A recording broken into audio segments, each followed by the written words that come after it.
Kar se tiče zdravljenja s kemo ali radioterapijo, vemo, da to negativno vpliva na samo funkcijo jajčnikov.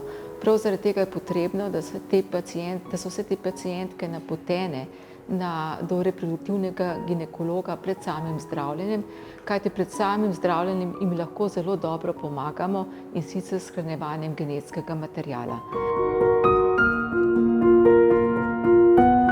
Z našimi postopki ne smemo negativno vplivati na samo osnovno zdravljenje in moramo imeti tudi dovolj časa, da lahko ženske stimuliramo.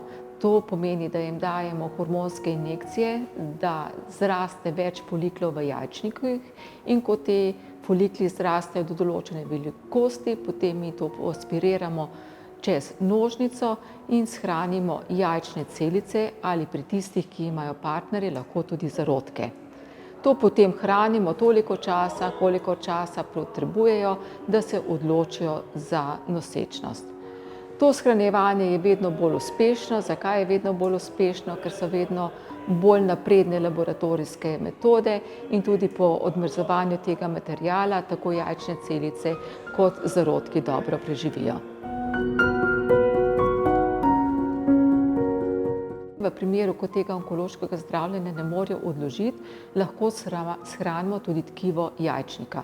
To tkivo jajčnika pa pridobimo tako z laparoskopsko tehniko in ta način hranjenja je primeren tudi za prepubertetne deklice.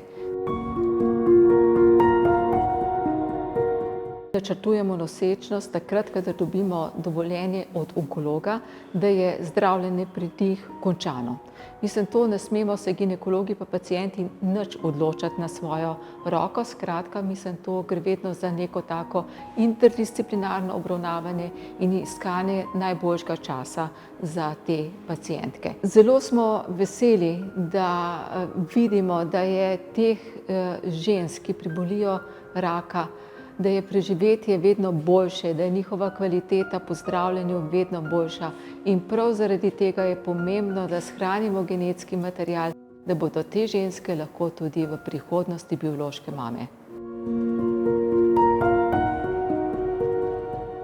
Je pomembno, da tudi same ženske vejo za to možnost in mogoče tudi same opozorijo zdravnike, kadar se mogoče na to ne spomnijo. Velika sreča v Sloveniji je to, konec koncev, da imamo en onkološki inštitut, da je v bistvu sodelovanje izredno neposredno, zaradi tega jih tudi več napotujejo, kot jih na primer napotujejo v drugih državah, in pa sreča je tudi to, da so te stroški kriti iz zavarovalnice v celoti.